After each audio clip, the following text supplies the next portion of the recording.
तो हम चर्चा करते हैं कि भाई ये एनिमिटी बिटवीन सन जो है एंड शनि जो है, मतलब कि पिता और पुत्र हैं, ये क्यों है और ये क्यों एक दूसरे के दुश्मन हैं, या लोग समझते हैं कि इनमें दुश्मनी है, पीछे पीछे इनकी आपस में कोई सेटिंग तो नहीं है।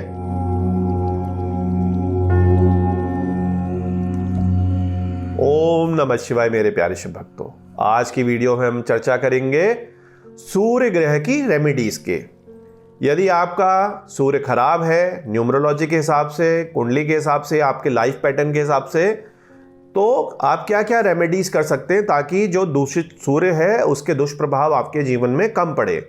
और यदि आपका सूर्य अच्छा है, बली है, तो आप उसको बूस्ट करके और अपने जीवन में क्या फायदा ले सकते हैं। तो हमारी जो नवग्रह की सीरीज है उसमें सूर्य की ऑलरेडी 3 वीडियो तो बनी चुकी हैं जो आप देख चुके होंगे, और अगर आपने नहीं देखा तो प्लेलिस्ट में जाकर आप उनको देख लीजिए, जिसमें हमने सूर्य ग्रह का आपको इंट्रोडक्शन बताया है, जिसकी 3 वीडियो है इंट्रोडक्शन के पार्ट की। सूर्य कौन है, कैसे दुष्प्रभाव होते हैं, क्या है, किस जॉब, बिजनेस, व्यवसाय, करियर के लिए, और भी बहुत सारी चीजें बहुत ही ज्यादा को इन डेप्थ डिटेल में उनमें बताई हैं। आज की हमारी वीडियो का पूरा फोकस रहेगा, जिसके 2 पार्ट होंगे क्योंकि वीडियो लंबी हो जाएगी काफी। Remedy part 1 and remedy part 2, जिसमें हम हर बार की तरह सभी चीज़ों की चर्चा करेंगे ताकि सूर्य ग्रह की रेमेडी आप खुद ब खुद अपने घर में अपने आप कर लें। तो मेरे प्यारे शिव भक्तों, जैसे मैंने आपको बताया कि हमारी नवग्रह की जो पूरी सीरीज चल रही है उसमें सूर्य में ऑलरेडी पहले इस सूर्य का इंट्रोडक्शन की 3 वीडियो बन चुकी हैं जो आप प्लेलिस्ट में देख सकते हैं, ताकि आपको समझ आ जाए कि सूर्य ग्रह आपका अच्छा है, बुरा है, उसके पैटर्न्स क्या हैं आपके जॉब में, व्यवसाय में, हेल्थ में, और सूर्य से जुड़ी जो कथाएं हैं उनका आजकल मॉडर्न समय के हिसाब से क्या लॉजिकल या साइंटिफिक पर्पस हो सकता है, पैटर्न्स क्या हो सकते हैं अच्छे और बुरे सूर्य के, ये सभी कुछ आप समझ लें। उसको समझने के बाद ही आप ये रेमेडी की वीडियोस को देखिए, जिस वीडियो को आज आप देख रहे हैं। इनके मैं आपको बताना चाहूंगा कि सूर्य के रेमेडीज के भी 2 पार्ट हैं, क्योंकि वीडियो लंबी हो जाएगी तो बीच में हम उसको तोड़ेंगे और फिर सेकंड पार्ट में उसको कंटिन्यू करेंगे। तो चलिए वीडियो को प्रैक्टिकली शुरू करते हैं और सूर्य की सभी रेमेडीज को एक एक करके समझते हैं। तो देखिए आपके जीवन में सूर्य के दूषित होने से क्या क्या हो सकता है। सबसे पहले तो आपको हर तरीके का जो कन्फ्लिक्ट है इससे बचना है, स्पेशली जो अथॉरिटी फिगर है, किसी भी तरीके का पावर स्ट्रगल है, लीडरशिप के कोई भी आपके रोल है, आपको लीडरशिप का पद मिला है, तो आप कई बारी लोगों की बेइज्जती कर देते हैं, उनको अपना गुलाम समझते हैं, क्योंकि अगर सात्विक सूर्य में कुछ भी इशू है वो 100% अगर सात्विक नहीं है तो आपको ईगो देगा, आपका जो तामस है वो भी उसमें बढ़ेगा। तो ये आपको जरूर देखना है कि आपका सूर्य जो है, आपकी जो निश्चलता है, आपकी जो करुणा है लीडरशिप में होकर वो बरकरार रहे। ऐसा नहीं हो कि वो आप किसी की बेइज्जती, किसी को दबा रहे हैं, किसी का शोषण कर रहे हैं। तो यदि आप ऐसे कार्य करेंगे और आपका जो सूर्य है अच्छा सूर्य होने के बाद भी कुछ बुरे ग्रहों के साथ बैठा है, बुरे ग्रहों की दृष्टि हो रही है, क्या कुछ युक्ति ऐसी है, तो आपको मुसीबत झेलनी पड़ सकती है। इसके आपने लाइव एग्जाम्पल देखे होंगे, सरकारी पदों पे, बहुत अच्छे पदों पर लोग बैठे हैं और उनका डिफेमेशन हो गया, उनके ऊपर कोर्ट केस हो गया, उनको पब्लिक का थू सहनी पड़ी, या फिर उनके साथ कुछ ऐसे परिवार में या अपने जीवन में घटनाएं हो गई कि उनको वो पद छोड़ना पड़ा है, उनके ऊपर इंक्वायरी बैठ गई। तो ये सब जो है इस कारणों से हो सकते हैं। तो यहाँ पर आपको बिल्कुल बच के रहना है, आपने बिल्कुल सोबर तरीके से रहना है, क्योंकि खराब सूर्य, वो बली सूर्य भी खराब हो सकता है।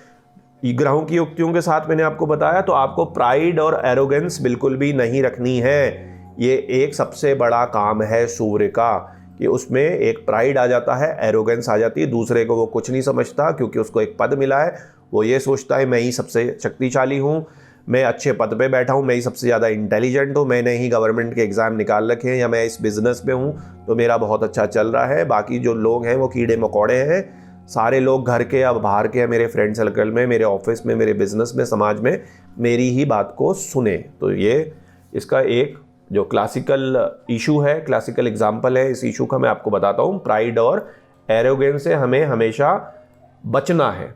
दूसरा, ईगो के कारण जो इम्पल्सिव डिसीजंस हैं आपने बिल्कुल नहीं लेने हैं। हमेशा बैलेंस अप्रोच रखनी अपने एक्शंस में। कई बारी आपका ईगो आपको ज़बरदस्ती के ऐसे काम करवा देता है केवल अपने ईगो को सेटिस्फाई करने के लिए, कि आप उसमें बड़ी मुसीबत में फंस जाते हैं या किसी दूसरे को उसमें फंसा देते हैं। तो बिल्कुल आपको ऐसे डिसीजन लेने हैं जो आप ठहराव के साथ लें, बिल्कुल भी अपने ईगो को सेटिस्फाई करने के लिए बिल्कुल ना रहे, क्योंकि जब शनि उसके साथ होगा या राहु उसके साथ होगा, इवन केतु का कन्फ्यूजन होगा, तो इस तरीके का इल्यूजन या भ्रम पैदा करेगा कि आपको पता ही नहीं चल पाएगा कि आप उसमें प्राइड या अपने ईगो के कारण कोई डिसीजन ले रहे हैं। ये आपके अंदर से इस तरीके से उसको वो सींचेगा। तो आपको बिल्कुल इसमें बच के चलना है। आपको ओवर इंडल्जेंस से बिल्कुल बचना है। अपना जो स्टेटस सिंबल है, लग्जरी सिंबल है, ईगो का एक्सेसिव स्पेंडिंग है प्रेस्टीज आइटम में, ये सभी पर्सनल और प्रोफेशनल लाइफ में आपको मॉडरेशन रखनी है। ये बहुत इंपॉर्टेंट है। अधिकतर लोग ये समझते हैं कि हमारा जो खराब का, लग्जरी का शुक्र या वीनस है तभी वो खर्चे कराता है। जी ऐसा नहीं है। हर ग्रह जो है आपके बेफजूल के खर्चे करा सकता है अपने अपने मतलब के अनुसार। तो सूर्य यदि है तो वो भी अगर दूषित है तो वो भी कई अटपटे खर्चे करवा सकता है। किस तरीके के खर्चे करा सकता है कि आपके ईगो को, आपकी इमेज को सेटिस्फाई करने के लिए आपको, आपके दोस्त ने कोई चीज़ ले ली तो आपको भी उससे महंगी चीज़ लेनी है, जिसके कारण आप मुसीबत में फंस सकते हैं। और वही सूर्य यदि 100% सात्विक है तो आपका जो भी दान पुण्य धर्म या पैसा जो आप खर्च करेंगे वो एक बहुत अच्छी जगह पर खर्च होगा। तो ये आपको थोड़ी सी बात समझने वाली है कि दूषित सूर्य जो है वो आपको कुछ उल्टे सीधे ईगो को सेटिस्फाई करने के खर्चे, स्टेटस को और बड़ा दिखाने के खर्चे करवा सकता है। और इसमें बड़े बड़े मिलियनियर बिलियनियर भी फंसे हैं और बहुतों के आपने किस्से देखे होंगे जो लाइव है, कोई बने बनाए ये कहानी वाले किस्से नहीं है, लाइव एग्जाम्पल हैं कि अपनी ज़रूरत से ज़्यादा शानो शौकत दिखाने के लिए बैंकों से हज़ारों करोड़ों का लोन लेके, मैंशंस को लेके, बाद में कंपनियों का भट्टा बैठ गया, देश से भागना पड़ गया या यहाँ पे वो जेल में है। ऐसे बहुत सारे किस्से जो हैं ये दूषित सूर्य के कारण है। जबकि सूर्य ने उनको क्या करा था, ना नेम फेम प्रतिष्ठा पैसा सब कुछ दिया था, लोगों में वो पॉपुलर थे। लेकिन सूर्य इस तरीके का बीच में करवाता है यदि वो सात्विक पथ से भटक जाए। तो सूर्य के साथ एक सबसे बड़ी जो कंडीशन है उसका सात्विक होना बहुत ज़्यादा ज़रूरी है। तो चलिए हम आगे बढ़ते हैं। मेरे प्यारे शिव भक्तों, साइंटिफिकली भी हम एक चीज़ समझ लेते हैं, क्योंकि हमेशा एस्ट्रोलॉजी, न्यूमरोलॉजी या जो भी हमारी वैदिक परंपरा है, सनातन परंपरा है, कोशिश यही है कि आजकल के मॉडर्न समय में लॉजिकली या साइंटिफिकली उसका क्या मतलब है, उसकी मल्टी लेयरिंग क्या है। क्योंकि जो हमारी सनातन जो शिक्षा है, सनातन हमारे जो संस्कार हैं वो अजर अमर हैं। जब से दुनिया शुरू हुई, जब तक दुनिया रहेगी, ये बेसिक फंडामेंटल्स जो हमारे हैं, अगर अच्छा जीवन हमने जीना है वो सेम रहेंगे। तो देखिए पहले क्या होता था कि सूर्य के साथ ही लोग उठते थे और सूर्य के डूबने के साथ सो जाते थे। अब आप ये कह सकते हैं कि उस समय लाइट, आग वगैरह की व्यवस्था नहीं थी। बिल्कुल सही, क्योंकि नेचर ने ऐसे ही बनाया था। अभी का जो युग है कलयुग का युग आ चुका है और कलयुग में आपको पता है कि राक्षसों और दैत्यों को अपर हैंड मिला है, क्योंकि 3 युग जो है देवताओं ने उसमें उनको अपर हैंड मिला था। तो यहाँ पर राहु बार बारी फ्रीक्वेंटली जो है सूर्य को ग्रसित करता है और उसका आप लाइव एग्जाम्पल भी देख सकते हैं राहु का। इन्फिनिटी, एक्सपेंशन, इंटरनेट, इसके साथ साथ जो बिजली है, आप देखेंगे कि लोगों की जो लाइफ स्टाइल है, जो हमारी बायोलॉजिकल सन के साथ जो क्लॉक है, जो हमारे मूड को, हमारी भूख प्यास को, सभी चीज़ों को रेगुलेट करता था, वो बिल्कुल तितर बितर हो गया है। हम कोई भी चीज़ जो है अब सूर्य के साइकिल के हिसाब से नहीं करते। तो इस तरीके से आप देखिए जो हमारा सर्केडियन रिदम साइकिल है वो बिल्कुल ही चेंज हो चुका है, हमारे उठने का, बैठने का, सोने का। और यहाँ पर हज़ारों करोड़ों अरबों रुपए का एक तरीके से देखा जाए तो नुकसान भी हो रहा है। अगर हमारे सारी जो शिक्षा है, सारी जो पढ़ाई है, सारी जो जॉब है, सारा जो एंटरटेनमेंट है सूर्य के साथ ही हो और सूर्य के साथ ही एंड हो जाए, तो बिजली की कितनी ज़्यादा अरबों रुपए की, अरबों रुपए की सेविंग होगी। क्राइम रेट भी कम हो जाएगा, रात में क्राइम रेट भी ज़्यादा होता है, एक्सीडेंट्स भी कम हो जाएंगे, एफिशिएंसी आपकी बढ़ जाएगी, हेल्दी पूरा का पूरा नेशन हो जाएगा। एक टाइम में हमारा जो भारत था वो बहुत ज़्यादा हेल्दी था और सारा जो आयुर्वेद से लेकर सारा जो नेचुरल हीलिंग है वो भारत से ही चली। लेकिन बीच में पाश्चात्य सभ्यता आने के कारण, ब्रिटिशर्स के आने के कारण हमारी शिक्षा से लेकर सारी चीज़ें चेंज कर दी गई। वैदिक परंपरा को हटा दिया गया। हमारा जो सूर्य के साथ ही हमारा जीवन चलता था वो सारा का सारा तितर बितर हो गया। और आज के दिन तो खेती भी तितर बितर हो गई, क्योंकि उसमें भी GMO सीड्स वगैरह ये वो कभी भी कर लो, कैसा भी कर लो, कुछ भी फर्टिलाइज़र डाल के पैदा कर लो, सब कुछ तहस नहस कर दिया गया। तो यहाँ पर कलयुग में आपको लेट नाइट, आर्टिफिशियल लाइटिंग, जो अलग अलग प्रकार के आपके नशे की चीज़ें हैं उनसे भी बच के रहना है यदि सूर्य आपकी कुंडली में खराब है, क्योंकि सूर्य पहले से ही खराब है और राहु केतु शनि या खराब का मंगल, इस तरीके की चीज़ें आपको जल्दी इन्फ्लुएंस कर सकते हैं। तो यहाँ पर ये मैंने आपको मॉडर्न तरीके से भी बता दिया। और अगर आप अपने जीवन को, यदि आपको कोई दुख है, कोई कष्ट है, आपका काम नहीं बन रहा सूर्य के कारण, हेल्थ का काम नहीं बन पा रहा, बिजनेस का काम नहीं बन पा रहा, संतान का काम नहीं बन पा रहा, तो आप अपनी फैमिली का, अपने जीवन का यदि सिंक्रोनाइजेशन कर लेंगे सन के साथ, सवेरे सन से लेकर जब तक शाम को सन डूबता है, तो आप अपने जीवन में ज़रूर बहुत अच्छे जो है चमत्कार देखेंगे। जो भी आपकी मुश्किलें हैं उनकी ऑटोमेटिक रेमेडी हो जाएगी। तो ये मैंने आपको लॉजिकल और साइंटिफिक पर्पस बता दिया। इस शीट को आप पॉज करके देख सकते हैं जिसको और अधिक जानकारी चाहिए हो। अब हम आगे बढ़ते हैं। सबसे पहले हम बात करते हैं कि सूर्य के लिए क्या माना जाता है, कि क्या हम दान पुण्य वगैरह कर सकते हैं। तो सूर्य से जुड़े हुए जो भी हमारे संबंधित वस्तुएं हैं उनका हम दान कर सकते हैं। रविवार के दिन दान कर सकते हैं। लाल और पीले रंग के वस्त्र हैं, गुड़ है, सोना है, माणिक्य है, लाल कमल है, मसूर की दाल है, लाल गाय है, मछलियों को आटे की गोली खिलाना, ये सभी माना जाता है कि ज़रूरतमंद या गरीबों को, या जो इस तरीके के गाय और मछली पशु हैं उनकी हम सेवा करें। और इसी में आप चावल और गुड़ को भी जो पानी में है, नदी में है, प्रवाहित कर सकते हैं। प्रतिदिन आप जल को अर्पित करके ओम गृणी सूर्याय नमः का जप भी कर सकते हैं। सूर्य को अर्घ दे सकते हैं आप। रविवार के दिन जैसे मैंने आपको बताया कि आप सूर्य से जुड़ी चीज़ों का दान कर सकते हैं। और यहीं पर आप केसर, क्या कहते हैं, कमलगट्टा, इलायची, खस, जो और बाकी औषधियाँ हैं, जो सूर्य की कुछ औषधियाँ हैं, उनकी अनिष्ट शांति के लिए स्नान करके जप हवन वगैरह भी कर सकते हैं। अब हम बात करते हैं सूर्य की शांति के लिए। सूर्य को ये दोनों चीज़ करेगा, ये आपका बूस्टिंग भी करेगा और पैसिफाई भी करेगा। तो इसका ये फ़ायदा है कि बूस्टिंग और पैसिफाइंग दोनों चीज़ें आपको सूर्य यंत्र को इंस्टॉल करने से मिलेंगी। सूर्य यंत्र चाहे आपका भोजपत्र में बना हो, अगर अच्छा असली भोजपत्र है, फटा कटा नहीं है, तो कमल की डंडी से आप उसको, और केसर की जो स्याही है उससे आप कर सकते हैं।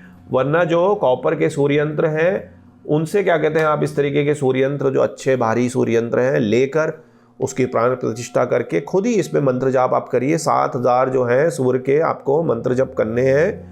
और कलयुग में मैंने हर बारी आपको बताई है कि 4 गुने का फैक्टर होता है, मतलब आपको 4 गुना ज़्यादा करने हैं, तब जाके उसका जो पूरा का पूरा संकल्प के साथ एक पुरुषरण है वो कंप्लीट होता है। उसके बाद आप दान वगैरह कर सकते हैं। और इस पूरी प्रक्रिया में आप सूर्य से जुड़ी हुई जितनी भी वस्तुएं हैं उनकी पूजा, उनकी अर्चना, उनका दान इत्यादि कर सकते हैं। और हाँ मेरे प्यारे शिव भक्तों, एक बात मैं आपको और बताता हूँ इम्पोर्टेंट, कि एक बार आपने संकल्प के साथ ये 7000 गुणा 4 जाप कर लिए, या 1.25 लाख जाप कर लिए, 3 लाख जाप कर लिए, उसका जब समापन आपका हो जाएगा तो उसके बाद भी जब तक आपकी महादशा अंतरदशा चल रही है, सूर्य के कष्ट कंटिन्यू है, आपको 1 माला जाप करनी ही करनी है। और अगर आपके कुंडली में कुछ विशेष कुयोग हैं, मान लीजिए आप सूर्य ग्रहण के दिन पैदा हुए हैं, सूर्य परमानेंटली किसी खराब स्थान में 6, 8, 12 में है, बली भी नहीं है, नीच भंग राजयोग भी नहीं बन रहा है, विपरीत राजयोग भी नहीं बन रहा है, तो ऑफकोर्स जो सूर्य है जीवन भर कुछ ना कुछ कष्ट देता रहेगा। तो आप सूर्य का जो 1 माला जाप है कम से कम इस सारे पूरे संकल्प वाले बड़े जापों के बाद कंटिन्यू लाइफ लॉन्ग भी कर सकते हैं। तो ये आपको विशेष ख्याल रखना है। ये मैंने आपको जो यंत्र है और मंत्र है ये दोनों के बारे में बता दिया। तो मेरे प्यारे शिव भक्तों, अब मैं आपको बताता हूँ कि कई सारे जो पुराने लोग हैं, ज्योतिष से जुड़े हैं, तंत्र से जुड़े हैं, वो अलग अलग तंत्र या टोटके बताते हैं। उनको भी मैं आपके साथ शेयर करता हूँ, जिससे माना जाता है कि सूर्य के जो दुष्प्रभाव हैं वो कम हो जाते हैं। तो माना यह जाता है कि यदि आपकी जन्मपत्री में सूर्य का दोष है या सूर्य ग्रह जो है अशुभ स्थिति में है, तो आप सूर्य के आदित्य हृदय स्रोत का पाठ करें या गायत्री मंत्र का पाठ करें। 12 रविवार का व्रत आपको करना चाहिए, 12 आदित्यों के लिए, या पूरे साल भी इसको कर सकते हैं। और हाँ मेरे प्यारे शिव भक्तों, आप अपने घर में या किसी मंदिर में रुद्राभिषेक भी कर सकते हैं। माना यह जाता है कि भगवान शिव को प्रसन्न करने से जो सूर्य भगवान है, सूर्य के जो कष्ट हैं वो दूर होते हैं। सूर्य को तांबे के लोटे से आप जल चढ़ाएं, ये मैं आपको पहले ही बता चुका हूँ। सूर्य की प्रसन्नता और शांति के लिए हरिवंश पुराण का श्रवण करना चाहिए। आप अपने पिता की सेवा करिए, उनके साथ सम्मानजनक जो है संबंध बनाइए। इसी में ही पिता समान जो लोग हैं, गुरु हैं, टीचर हैं, मेंटर हैं, उनको भी पिता समान ही माना जाता है, उनकी भी उपेक्षा आप ना करें। आप अधिकारियों और सरकार को धोखा देने से बचने के लिए करों का भुगतान करें। कुछ भी ऐसे उल्टी सीधी चीज़ ना करें जिससे राजदंड के आप भागीदारी हो सकते हैं। तो ये एक बहुत मेन चीज़ है। मेरे प्यारे शिव भक्तों, अभी तक जितनी आपने वीडियो देखी, आप कह रहे होंगे कि गुरुजी बार बार ही सात्विक सन, सात्विक सूर्य क्या कर रहे हैं। बहुत बारी गुरुजी ने कह दिया है। तो बिल्कुल देखिए, जैसे मैं आपको पहले भी बता चुका हूँ, सूर्य यदि आपका बलवान है, बली है, अच्छे आपको जीवन में यश, नाम, प्रसिद्धि, पैसा, वेल्थ, राजपद, नेम, फेम दे रहा है, तो आपको बिल्कुल हवा में उड़ने की जरूरत नहीं है। क्योंकि यदि उसके साथ आगे चलने वाले समय में महादशा, अंतरदशा में, गोचर में यदि कुछ दूषितपन होगा, ग्रहण लगेगा, या आपके सूर्य है तो बली लेकिन वो किसी बुरे ग्रहों के साथ बैठा है, या उस पर दृष्टि जो है बुरे ग्रहों की है, तो जब उनको मौका मिलेगा तो वो घात लगाएंगे आपके सूर्य पर, जिसके कारण क्या होगा, आपका जो यश है, नाम है, प्रसिद्धि है, उसमें बट्टा लग सकता है। मतलब वो नुकसान आपको हो सकता है। आपका जो सामाजिक प्रतिष्ठा है, पद है, उसमें नुकसान हो सकता है। इसलिए आपका सूर्य दूषित ना हो, और स्पेशली इस कलयुग में तो हमेशा आप देखेंगे कि एक सात्विक सूर्य के लिए आपको हमेशा किसी अच्छे जो है मेंटर की, किसी टीचर की, एक अच्छे पिता की, या एक अच्छे गुरु की जरूरत होती है, जिसका कोई स्वार्थ ना हो, जो आपको अच्छे ढंग से जो है आगे गाइड कर सके। इसीलिए आप समझिए कि जितने भी बड़े बड़े हमारे राजा रहे हैं, उनका आप मान के चलिए कि सूर्य तो उनका प्रबल हुआ ही होगा। उनकी हॉरोस्कोप में सूर्य तो प्रबल ही होगा, क्योंकि उनके पास इतने पैसे, इतनी राज सत्ता, उनका इतना नाम और यश है। लेकिन जितने भी अच्छे राजा रहे, सात्विक राजा रहे, जिन्होंने समाज के लिए अच्छी भलाई करी, उनके या तो अच्छे पिता थे, अच्छे मार्गदर्शक थे, अच्छे गुरु थे।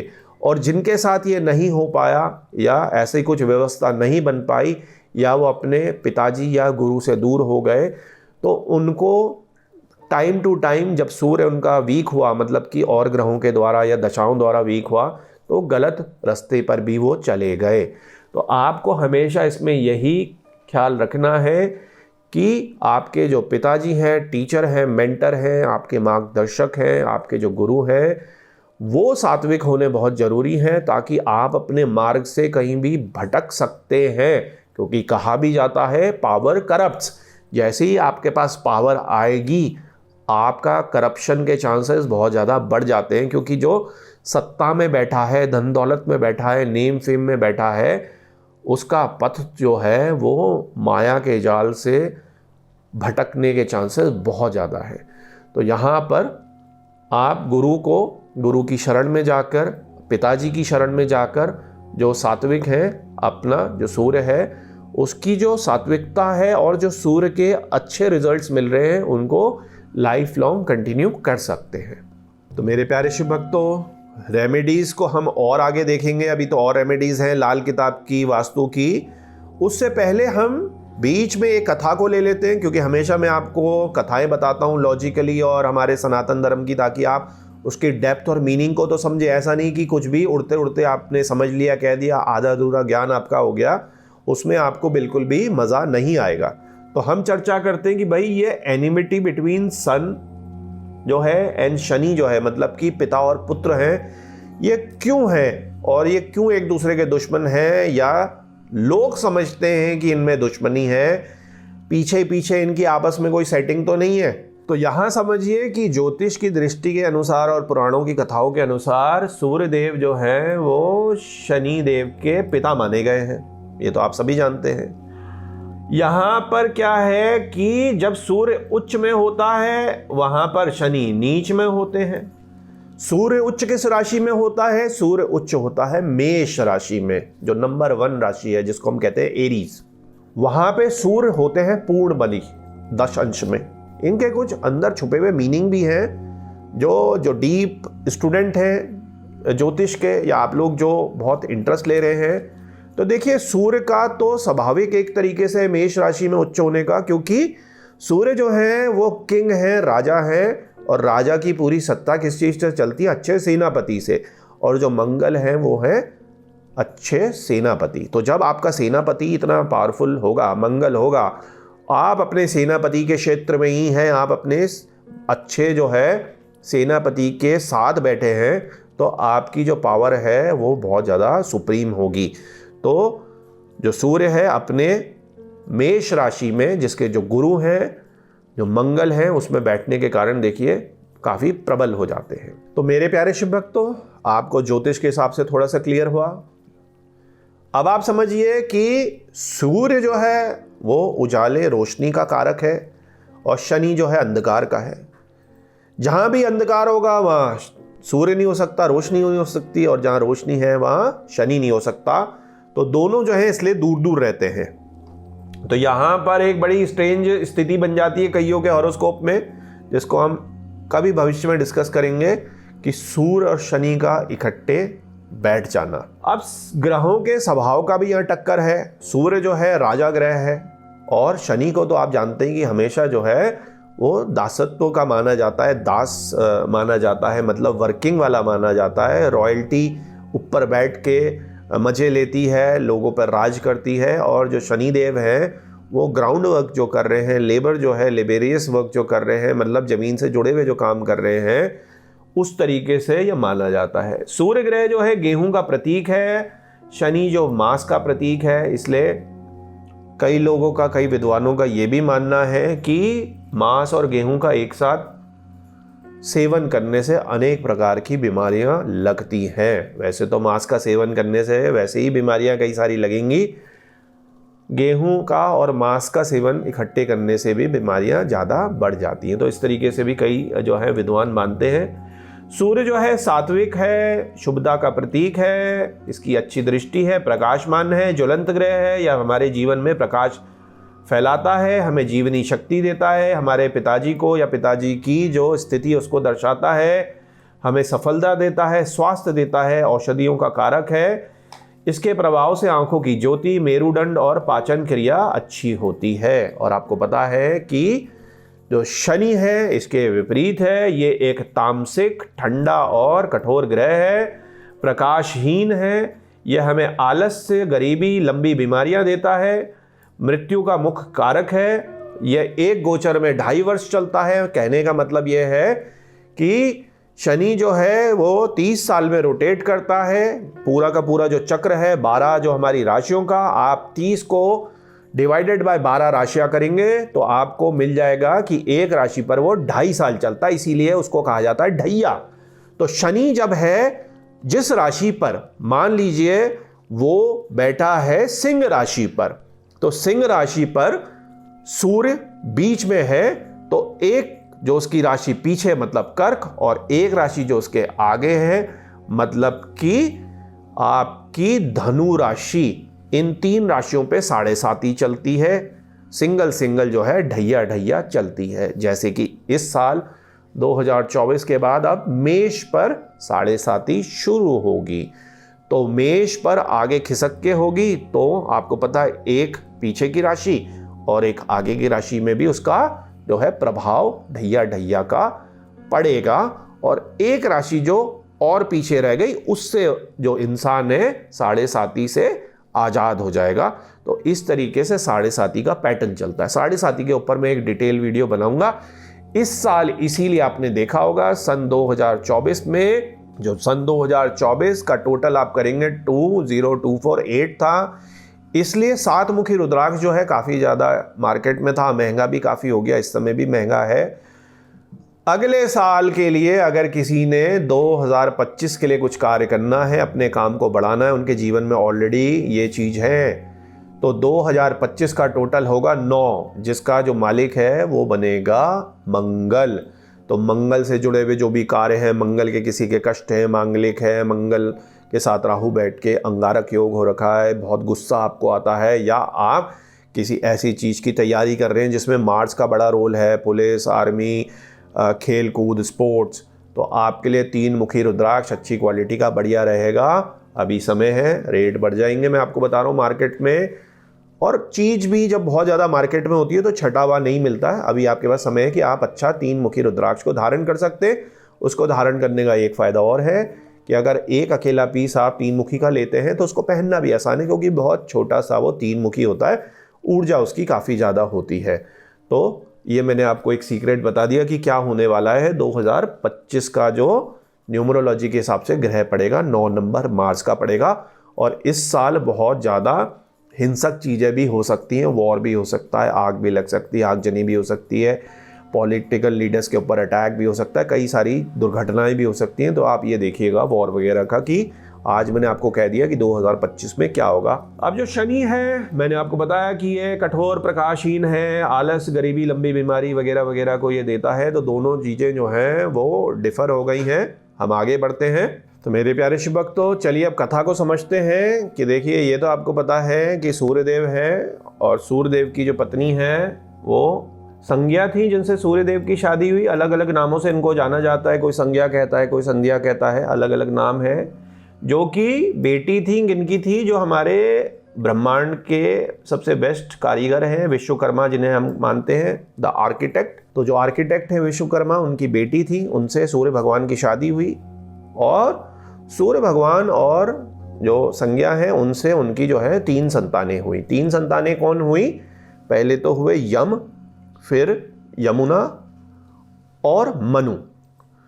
तो ये 3 संतानें पैदा हुई अपनी शादी से सूर्य देव की। और ये तीनों बहुत पावरफुल है, हमको पता है। जो मनु है उन्हीं के वंशज हम हैं, उन्हीं से सारे संसार की ये जो इंसान है वो पैदा हुए, एक तरीके से कहा जा सकता है। यमुना नदी भी आपको पता है, जो अभी तक बह ही रही है, गंदी बहुत कर दी गई है लोगों द्वारा, वो बात अलग है। और यम, जो कि यमराज है, मृत्यु के बाद हमारे को उनके सेवक ले जाते हैं। यमराज सारा कुछ हमारा लेखा जोखा बैठकर सेट करते हैं। तो ये तीनों बड़े पावरफुल हैं। अब होता क्या है कि ये बच्चे होने के बाद अब सूर्यदेव का तो तेज बहुत ज़्यादा और बढ़ते ही चले जा रहा है, बढ़ते ही चले जा रहा है। तो उनको बड़ी तकलीफ होने लग जाती है। तो वो क्या करती हैं कि अपनी एक छाया बनाती हैं। उनका नाम भी छाया है, मतलब कि अपनी एक तरीके से क्लोनिंग कर ली। और उनको चुपके चाप सूर्यदेव के साथ रख कर जंगल में एक घोड़ी बन के, एक मेयर बन के चले जाती हैं और तपस्या करती हैं। और वहीं पे रहती हैं कि मेरे से सूर्यदेव की जो गर्मी है, उनका जो तेज है, सहन नहीं हो रहा, तो मैं जल जाऊंगी, मर जाऊंगी। तो सूर्यदेव को उतना नहीं पता चल पाता, क्योंकि उन्होंने सेम टू सेम बना दी होती है। उनका नाम होता है छाया।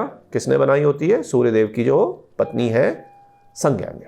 अब सूर्यदेव के संबंध उनके साथ होते हैं, उनसे 2 जो है बच्चे उत्पन्न होते हैं। वो बच्चे कौन उत्पन्न होते हैं? पहला जो है बच्चा वो होता है शनिदेव, और दूसरी जो है उनकी बहन जो है कुछ टाइम बाद तप्ती। ठीक है, तो ये 2 बच्चे पैदा होते हैं। अब होता क्या है, क्योंकि शनिदेव आपको पता है कि एक तो सूर्य का तेज इतना भयानक जलाने वाला, वो तो छाया से बनी है, खुद तो संज्ञा है नहीं। तो सूर्यदेव का जो बेटे हैं शनिदेव, वो क्या होते हैं, उनका जो कॉम्प्लेक्शन है वो डार्क होता है। ठीक है ना, इस तरीके से। तो होता क्या है, कुछ इस तरीके की कथा है अलग अलग जगह कि जब शनिदेव का जन्म होता है तो सूर्य का तेज इतना प्रबल है, उसमें कष्ट इतना ज़्यादा हो रहा है छाया को। और छाया तो छाया ही है, शैडो है, तो शैडो तो ब्लैक ही रंग की होती है। तो सूर्यदेव का जो बेटे हैं शनिदेव, वो होते हैं डार्क कलर के पैदा। तो सूर्यदेव कहते हैं ये मेरी संतान नहीं हो सकता, कि मैं इतना तेजस्वी, इतना तेजवान, इतना, मतलब आप समझ ही सकते हैं कि सूर्य और शनि बिल्कुल विपरीत। एक मान लीजिए कोयले जैसे, और एक बिल्कुल इतनी ऊर्जा, लाइट का पूरे ब्रह्मांड को जो दे रहे हैं। और जो सूर्यदेव हैं अपनी पत्नी पर शक करते हैं, कहते हैं कि ये मेरा बेटा नहीं है और तुमने कुछ गलत काम करा है। तो ये सब सुनकर जो छोटे से बच्चे होते हैं शनिदेव, उनको बहुत ज़्यादा गुस्सा आता है। और वो अपनी जो शनिदेव की दृष्टि है उससे अपने पिताजी की तरफ देखते हैं। और देखते ही उनकी दृष्टि इतनी खतरनाक होती है शनिदेव की, उनकी इतनी ज़्यादा ऊर्जा होती है कि वो जो सूर्यदेव है उनको कहा जाता है कि उनको कोढ़ हो जाता है, उनके रथ रुक जाते हैं, उनकी जो है हेल्थ ख़राब हो जाती है। और फिर देवताओं के द्वारा, भगवान शिव के द्वारा इस मैटर को सॉल्व कराया जाता है। शनि देव को ये कहा जाता है कि आप जस्टिस के जो हैं देवता हैं।